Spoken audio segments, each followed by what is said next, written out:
আহি গ'ল নতুন এছঅপি অৰুণোদয় আঁচনিক লৈ আৰু এই এছঅপিত কি নিয়ম আছে লগতে এই নিয়ম কেনেকৈ আৰু ক'ত কৰিব পাৰিব তাৰ বিষয়ে জানি লওক।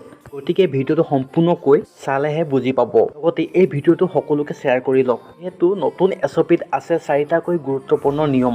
যদিহে এই নিয়ম পালন নকৰে তেন্তে নোসোমাব পাৰে অৰুণোদয় আঁচনি ধন। এক নম্বৰতে অৰুণোদয় আঁচনি পোৱা মহিলাগৰাকীৰ লগত ঘৰৰ পৰিয়ালৰ সকলো সদস্যৰ আধাৰ কাৰ্ড লিংক থকাটো আৰু আধাৰ কাৰ্ড অলৰেডি পৰিয়ালৰ সকলো লিংক থাকে। যদিহে তথাপিও চেক কৰিম বুলি ভাবে তেন্তে আপোনালোকে নিজৰ ঘৰৰ কাষৰ CSC অৰ্থাৎ অনলাইন দোকানত গৈ চেক কৰিব পাৰিব। যদি আধাৰ লিংক নাথাকে তেন্তে সেইখন দোকানতে লিংক কৰি ল'ব পাৰিব। 2 নম্বৰতে স্থানীয় বাসিন্দাৰ প্ৰমাণপত্ৰ দাখিল কৰিব লাগিব।